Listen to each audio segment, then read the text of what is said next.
Flight attendant humiliates black woman, then finds out she's a disguised CIA agent on duty. The aisle was too narrow for the kind of scene she was making. Her voice cut through the cabin like a seatbelt sign, ding, sharp and unwanted. "Ma'am, I'm gonna ask you one more time. Where is your real ticket?" Eyes turned. Phones angled upward. A man in business attire leaned over to whisper to his seatmate. A woman across the aisle shook her head, muttering just loud enough for the words to carry. Probably upgraded herself without paying. My bag was still in the overhead bin. I hadn't even had the chance to lower it before she'd swooped in, blocking the armrest with her hip like she was guarding a national treasure. Her name tag gleamed under the cabin lights, but the smirk said more than the engraving ever could. She didn't just think I was in the wrong seat, she believed it was hers to take back. From somewhere in row 3, the click of a phone camera. Then another. Every flash of movement was a lens locking onto my face, waiting for a reaction. I gave them nothing. What she didn't know, what none of them knew, was that I'd been trained to keep my breathing steady while sitting across from men who could end my life with a single phone call. I'd been pulled from safe houses in the middle of the night, driven through streets where a wrong turn meant I wouldn't see the sunrise. But this was different. This was home. And in this moment, I wasn't here to win an argument. I was here to keep my cover intact. Her voice got louder, each word chosen to make sure the back row could hear. "Ma'am, first class is reserved for paying customers.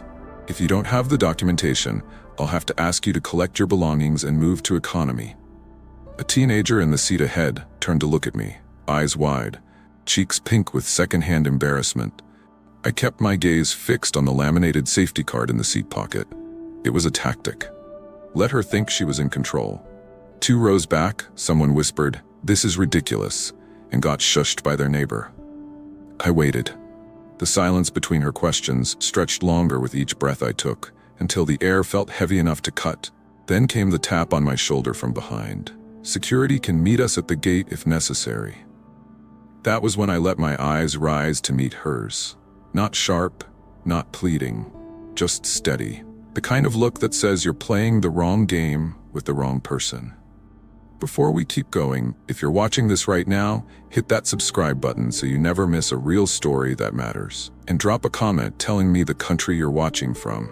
I'd love to know where you are. The attendant shifted her weight, maybe realizing the phone cameras had multiplied.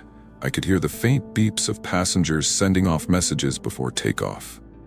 She tried again. "Do you have any proof you're supposed to be here?" I opened my bag slowly, deliberately, enough to make the movement feel like its own reply. My fingers brushed something no one in this cabin knew existed. Something that could change this entire flight. Not yet. A part of me wanted to end this standoff right then, to show her. To show all of them. But the mission didn't allow it. My job wasn't to defend my pride, it was to protect what I was carrying. So I zipped the bag shut. Her smile returned, thin and self-satisfied, as if she'd won. She had no idea that by the time we landed, her name wouldn't just be on that tag. It would be on a report she'd never forget. I wasn't new to being questioned. I'd had my motives examined in interrogation rooms half a world away, and my story tested in languages I barely spoke. But back then, those interrogators had a job to do.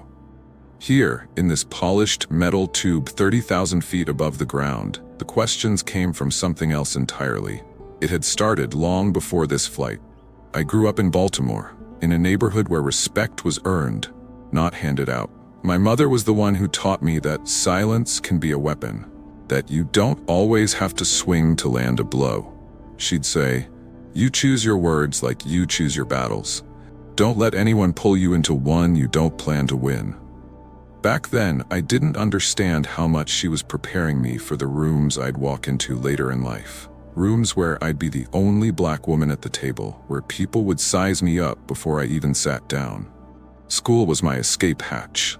I threw myself into academics, earned scholarships, and by the time I graduated from Yale, I'd learned how to blend in without disappearing. That skill caught the eye of someone I didn't recognize at first. A man who approached me after a lecture, his questions sharper than the conversation around us. 2 months later, I was sitting in a windowless office in DC. Listening to a woman from the agency explain how people like me, people who could walk unnoticed through high-risk places, were exactly who they needed. It wasn't glamorous. Most of it wasn't even visible. My work took me through cities no tourist would visit, across borders at odd hours, in and out of meetings where one wrong sentence could change the course of months of preparation. Over the years, I'd learned the rhythms of operating undercover. Never rush, never flaunt, never draw attention you don't intend to use. And now, here I was, on a domestic flight, running an assignment that was supposed to be low profile, routine even. I was heading to meet an informant, a contact who'd been silent for weeks but had resurfaced with intel too sensitive to trust to phone lines or encrypted texts. The location was close enough to reach without an international crossing, but far enough that a last-minute drive wasn't practical. The agency booked my seat in first class for reasons that had nothing to do with comfort. Up front, I could keep the case I carried within arm's reach. I could ensure faster disembarkation if extraction was needed. The section was quieter, making it easier to maintain discreet communications through my earpiece without interference from the chaos of the back rows. But to anyone looking at me, without knowing who I was, it probably looked like I was just another passenger who didn't fit the mental picture they had of a first-class traveler. That, I'd learned, was the real hazard, not the missions overseas, not the diplomatic receptions where I pretended to be someone else, but moments like this, at home, when strangers decided you didn't belong in a space you had every right to occupy. And I'd faced it before. The subtle delays when checking in for flights, the over-politeness that edged into condescension, the way gate agents' smiles would freeze when they saw my boarding pass didn't match their expectation. But this one was different. There was nothing subtle about a flight attendant raising her voice so that the entire cabin could hear. Nothing nuanced about the way she tilted her head and let her gaze sweep me from head to toe, like she was taking inventory of what she thought I could afford. And it wasn't just the humiliation. It was the location. My cover wasn't meant to draw attention. Now, instead of slipping quietly through an arrival terminal, I'd be walking off this plane under the watchful eyes of passengers already primed to think I didn't belong. That could compromise the meeting ahead, make the informant uneasy, even convince them to bolt. I could almost hear my mother's voice, the same one that had carried me through countless moments like this. Don't let their smallness shrink you. The irony was hard to ignore. I'd sat across from cartel lieutenants, negotiators who'd switch languages mid-sentence to test me, warlords who decided my fate over lukewarm tea, and none of them had spoken to me with the kind of casual disrespect I'd just heard from this uniformed attendant. This was what stung, the needlessness of it. There was no risk to her in letting me sit where I was, no operational hazard. Just the quiet thrill of asserting control over someone she assumed had none. And while I had the skills and the authority to shut it down right there, doing so would blow the mission. The agency had drilled it into me. If you lose your cover, you lose the chance to complete the objective. So I sat, I waited, I kept my voice level, my body language unthreatening, even as my pulse tapped out a rhythm I knew too well. Because the moment she saw what was actually in that bag above my head, the dynamic would change. Not just for her, not just for me, but for everyone who thought they knew what belonging looked like. Boarding began the way it always does, priority first. I stepped forward when my group was called, the printed boarding pass already in my hand. The agent at the gate barely glanced at the ticket before waving me through with a professional nod. But halfway down the jet bridge, the first roadblock appeared. The flight attendant at the door took my ticket between two fingers, holding it longer than necessary. She scanned it once, frowned slightly, then scanned it again. Her eyes lifted from the handheld device to my face, then dropped to my shoes, my jacket, the simple carry-on bag slung over my shoulder. A smile formed, thin at the edges. "Are you sure this is the right boarding group?" I let the question hang in the air for a beat, the hum of passengers behind me filling the space. Then I answered, steady and clear, "Yes, it is." She looked at the ticket a final time before handing it back like it was something she didn't want to touch. "All right, go ahead." I walked into the cabin, the air shifting from the open jet bridge to the cooler pressurized space. My assigned seat was in the second row of first class, close enough to see the cockpit door, far enough to have a little privacy. I slid my bag into the overhead bin and took my seat without making eye contact with anyone else. From where I sat, I could see every passenger entering the cabin. The next 4 boarded without incident. Tickets scanned, names checked, polite smiles exchanged. None of them got the second scan I had. Then came a man in a golf shirt, boarding pass folded in his hand. The same attendant glanced at it and waved him through without even straightening the paper. He gave her a grin in passing, and she returned it warmly. It wasn't lost on me. I've seen a lot of ways people communicate bias without saying a word. Sometimes it's in the eyes, sometimes in the tone. Here, it was in the scanner beep, the difference between a quick pass and a prolonged verification. I pulled out a paperback from my bag, a prop as much as a pastime. Reading allowed me to watch without seeming to. The murmurs started about 10 minutes into boarding. 2 attendants leaned against the galley wall near the curtain, speaking in voices low enough to suggest privacy, but carrying just far enough for me to hear. "Always trying it," one of them said. Happens every flight. People sneaking into first class like they belong here." They laughed softly. My eyes stayed fixed on the page, though I wasn't reading anymore. A woman in the row across from me shifted uncomfortably. Her gaze flicked between me and the attendants, her expression caught between curiosity and guilt. She looked like she wanted to say something, but couldn't find the words. I've been in this position before, in boardrooms, in security lines, in restaurants. You learn to read the room quickly. Some people will defend you. Most will stay silent. A few will decide they agree with whatever narrative is unfolding. The curtain to economy remained open, a steady stream of passengers moving through. Some glanced at the wide seats, their eyes lingering briefly on me before moving on. Others avoided looking entirely, focusing on their row numbers. A man in a business suit brushed past, his bag nearly clipping my shoulder. No apology. He gave the attendants a friendly nod, as if they were in on the same joke. I could feel the tension in my chest building, not from fear, but from the internal balancing act. How much to let slide, how much to address. Pushing back could escalate things, draw more attention, and potentially blow my cover. Staying silent meant swallowing a moment that shouldn't have happened in the first place. The seat beside me remained empty. I kept my eyes on the boarding lane, counting down the moments until we could take off, and I could focus on the mission. But every so often, I caught that same attendant glancing in my direction, eyes narrowing ever so slightly as if she were still trying to place me, still trying to decide whether I was in the right seat. The decision to remain invisible is never an easy one. For some, invisibility is a weakness. For me, it's a tool. But tools have limits, and every insult chips away at the ability to keep them sharp. A young mother walked past with her child, struggling with a stroller and a diaper bag. I reached into the aisle to steady the stroller so she could adjust her grip. She gave me a grateful nod. The attendant at the door didn't move to help. I leaned back in my seat, watching her greet the next passenger with warmth she hadn't extended to me. My jaw tightened, but my face stayed neutral.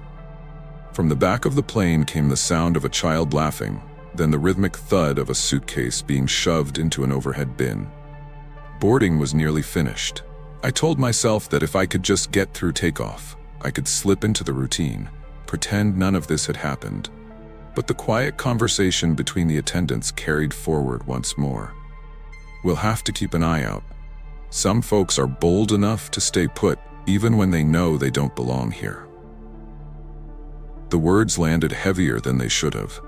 Not because they were original, they weren't, but because they were spoken within earshot, with the kind of confidence that comes from knowing no one in power is going to challenge you.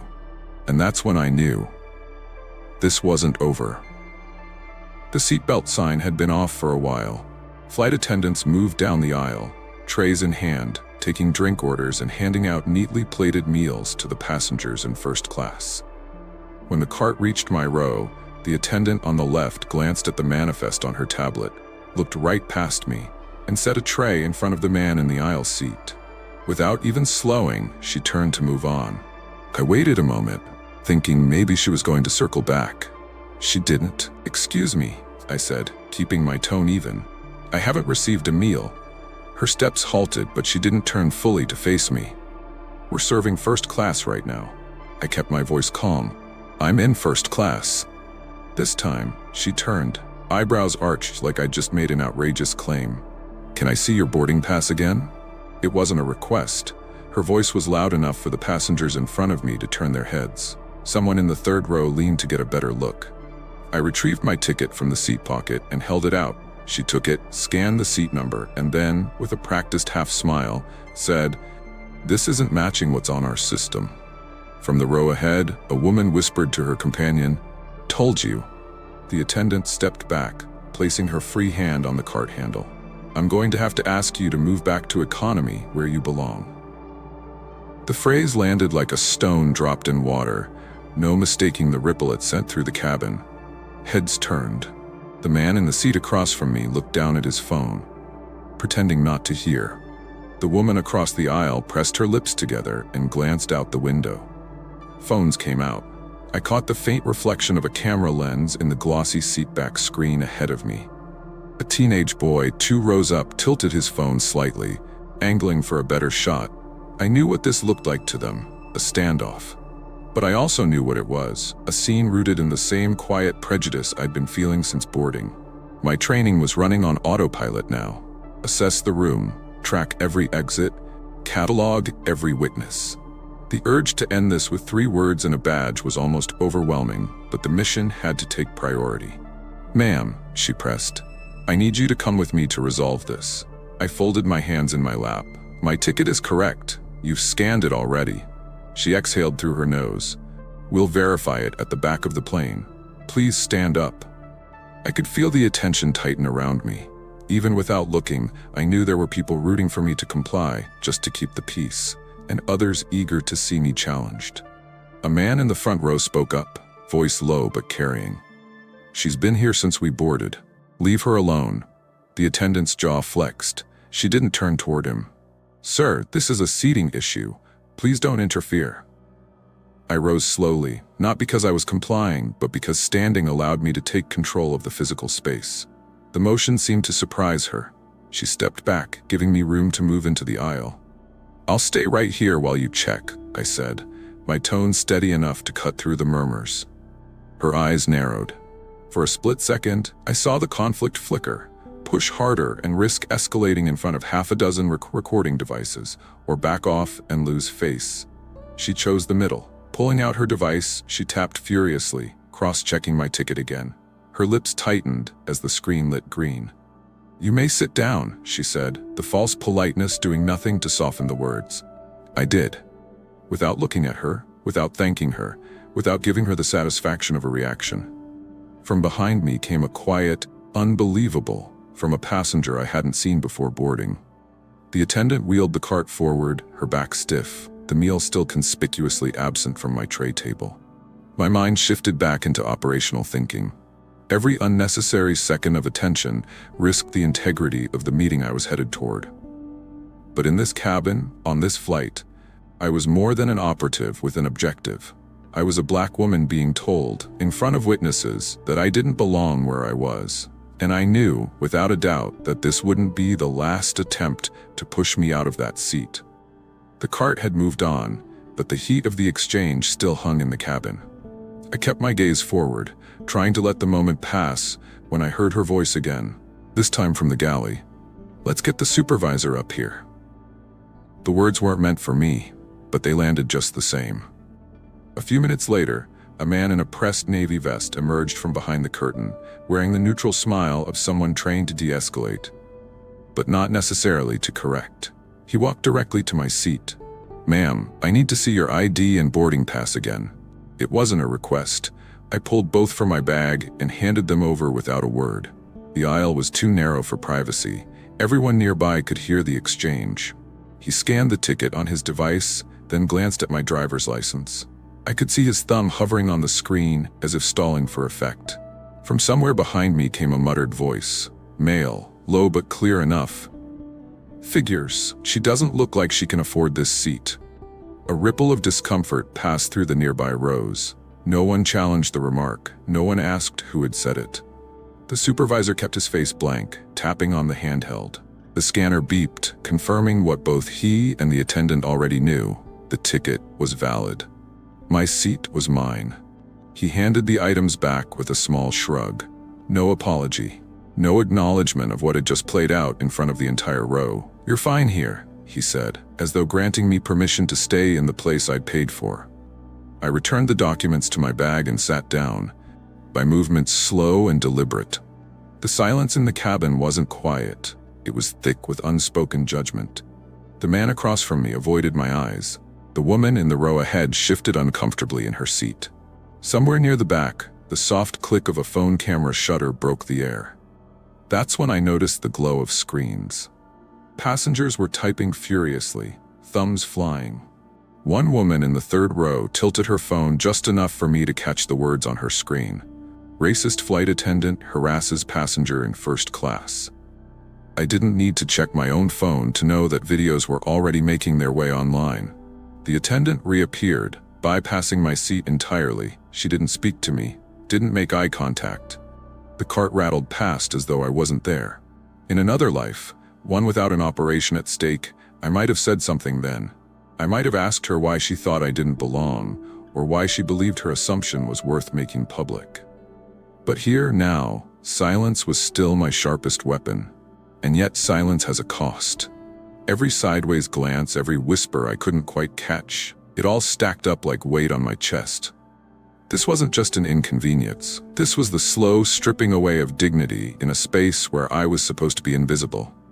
A middle-aged man 2 seats away coughed into his hand before leaning toward me just enough to speak without drawing attention. "I saw everything," he murmured.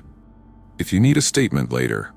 His voice trailed off as the supervisor returned to the galley. I nodded once, grateful but unwilling to break my composure. The hum of conversation picked up again, low and fractured.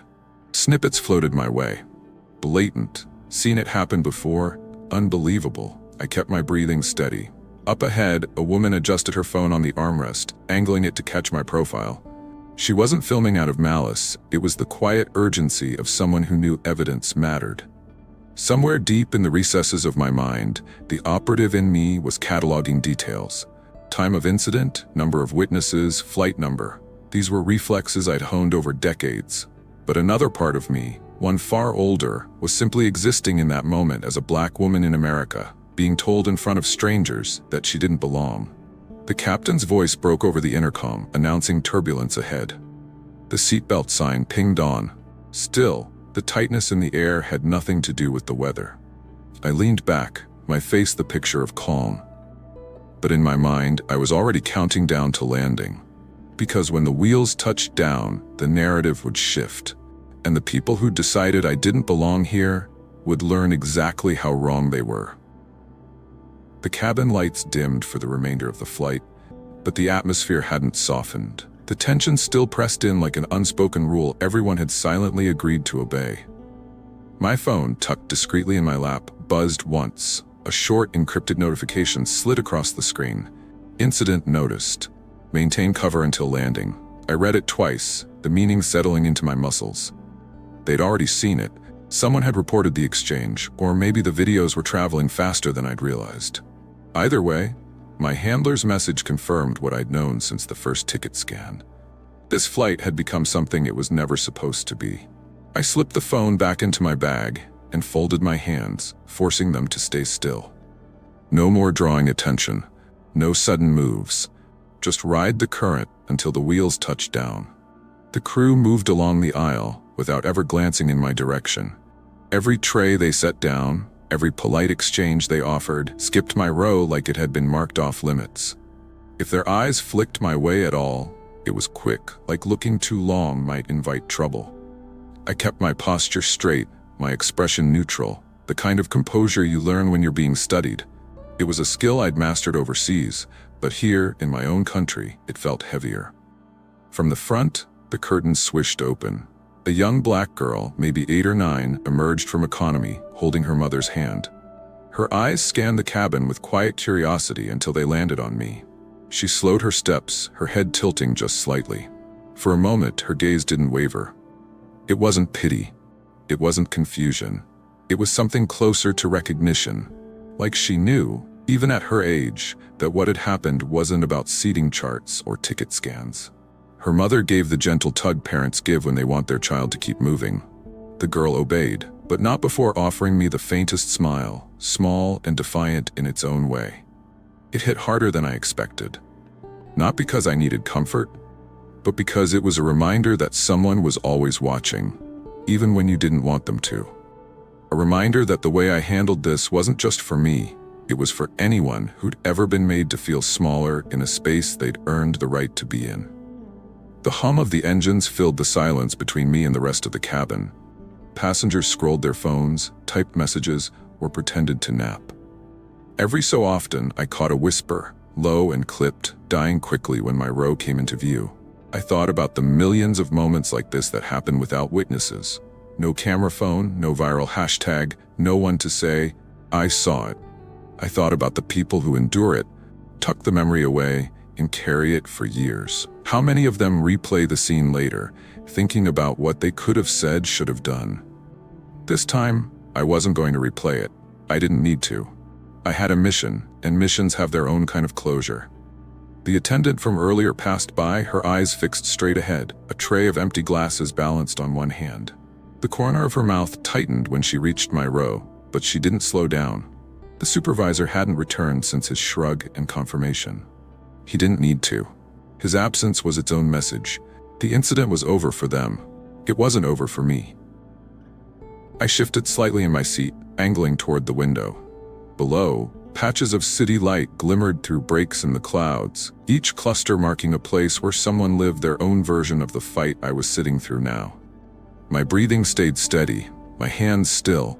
I'd been in tighter corners than this, but those corners had always been foreign. Enemy checkpoints, safe houses under siege. This was different because it was familiar, and familiarity made it harder to ignore. Somewhere behind me, a camera clicked again. I didn't turn to see who it was. The more evidence that existed, the better. I let my gaze rest on the seat back ahead. This was the longest kind of wait, the kind where you're sitting still, but every second feels like you're moving toward a pivot you can't avoid. When the captain's voice finally came over the intercom, announcing descent into our destination, I kept my expression unchanged. Inside, though, the calculation had already shifted. Because once we landed, silence would no longer be the smartest play. The seatbelt sign pinged on again as the wheels met the runway with a low rumble. The plane slowed, engines shifting pitch, and the passengers around me reached for their phones, ready to fire off one last text before the cabin door opened. I didn't move. My hands stayed in my lap, my gaze fixed on the headrest in front of me. The plan was already in motion. The captain's voice came over the intercom, thanking us for flying, but my attention was on the faint shadow beyond the crack of the cockpit door. Through the narrow gap, I caught a glimpse of dark suits and earpieces waiting just outside the jet bridge. The first-class passengers stood as soon as the chime sounded. Luggage dropped from overhead bins, the aisle clogged with people eager to be the first out. I stayed seated, calm, letting the movement pass me like water around a stone. Then the cabin door opened. A man in a tailored navy suit stepped inside, scanning the faces of the passengers. His eyes locked on mine instantly. There was no hesitation, no double take. He knew exactly who he was here for. "Ma'am," he said, his tone firm but respectful, "your transport is ready." The attendant who had spent the flight watching me like a trespasser froze mid-step. Her eyes flicked between the agent and me, confusion pulling at her features. The agent extended a hand, not to help me up, but to guide me forward. I stood slowly, the movement deliberate, controlled. A quiet settled over the front rows, and then, without a word, I reached into my bag. The badge was cold between my fingers, the weight of it familiar. I held it up just long enough for him to nod and step aside, granting me a clear path. Behind me, I heard the sharp inhale of someone in row 3. A whispered, "She's CIA," rippled through the cabin. The attendant's mouth opened slightly, but nothing came out. Her hands fidgeted with the corner of a service cloth she hadn't realized she was still holding. I didn't look at her. I didn't need to. The agent shifted to block the aisle, letting me walk ahead of him. The crowd parted without being asked. The sound of roller bags and shuffled feet replaced by the soft clicks of passengers hitting record on their phones. Every step toward the door was an exercise in restraint. I could have said something, could have delivered a line sharp enough to cut through the false authority that had filled the cabin hours earlier. But words would have given her something to push back against. Silence gave her nothing. Silence made her sit with it. At the threshold, another agent waited. He nodded once. "Vehicle is downstairs." I stepped into the jet bridge, the air cooler, cleaner, and quiet compared to the cabin I'd left behind. The agents fell in step, one in front, one behind, their presence closing off any chance of the attendant trying to approach. Through the glass panel to my right, I caught a glimpse of the gate area. People waiting for other flights had already gathered, craning their necks toward the commotion at the door. A few held up their phones, ready to catch the moment I emerged. I walked past without breaking stride. Behind me, the cabin door closed again. But I knew the silence inside wasn't the comfortable kind. It was the unsettled quiet that comes after a reality check. The attendant would have to finish her shift knowing that the woman she'd treated like an intruder had the authority to clear the entire gate in under a minute.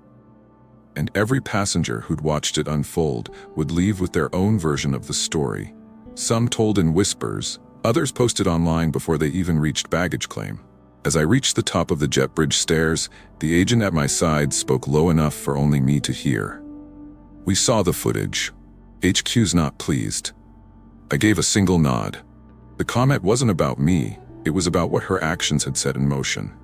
The SUV waited at the curb, engine running. One agent opened the back door while the other scanned the surrounding area. I climbed in without looking back, the door shutting out the noise of the terminal. We pulled away, the airport receding in the side mirror. The mission still awaited me, but the weight of what had just happened stayed anchored in my chest. This wasn't victory, not yet, but the balance had shifted. By the time the SUV had cleared the airport perimeter, the story was already moving faster than the traffic around us. My phone, now synced to a secure hotspot, lit up with alerts. #CIA agent harassed on flight was climbing the trending list. Short clips from inside the cabin were everywhere, some shaky, some clear as day, showing the attendant demanding my ticket, the supervisor's shrug, and me rising from my seat to meet the agent at the door. The comments beneath them were a mix of outrage and grim familiarity. Happens every day, just not to someone with clearance. So she had to be CIA for folks to care? That's the problem. This is why we record everything. News outlets were already lifting video stills for their headlines. The language was careful. Alleged discrimination, passenger removed from meal service, but the footage didn't need captions. Anyone watching could hear the difference in tone, see the way I'd been singled out. The airline's first response hit social media less than 2 hours after landing. "We are aware of a situation involving a first-class passenger on Flight 482. We are conducting a thorough review and have placed involved crew members on temporary reassignment." It was the kind of statement built to say nothing, no acknowledgement of the racial undertones, no apology, just corporate insulation. But the silence around that missing detail didn't last. By evening, major cable networks had picked it up. One panel of commentators replayed the clips, pausing to point out the second ticket scan at boarding, the visible discomfort of nearby passengers, the words, "where she belongs," audible over the background noise.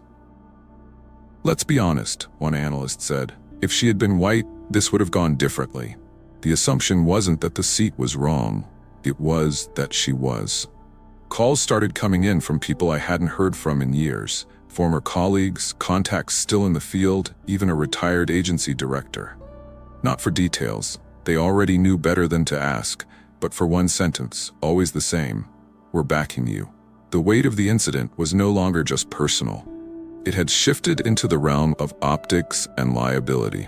Federal agencies had formally requested a meeting with the airline's leadership, citing the treatment of a credentialed operative during active travel.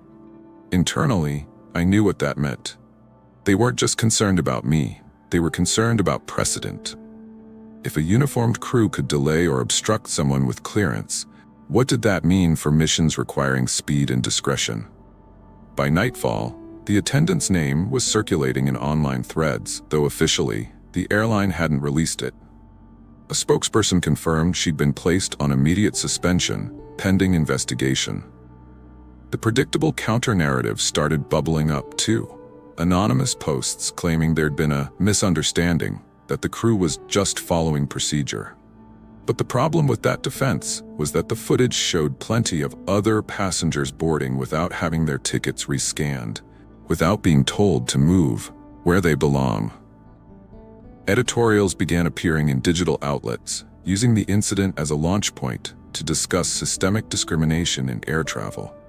They cited studies showing how Black travelers are more likely to face additional screening, seat challenges, or service denial, even in premium cabins they've paid for. One article ended with a line that stayed with me. If someone with federal authority can't avoid racial profiling in the air, what chance does the average traveler have? It wasn't exaggeration. That was the truth. The agency kept me out of the public part of the conversation. Officially, I was unavailable for comment. That didn't stop the story from growing. Passenger accounts popped up on morning talk shows. A woman from row 3 described hearing the attendant's voice get sharp only when addressing me. A man who'd been filming said the entire exchange felt targeted from the start. It was no longer about one flight.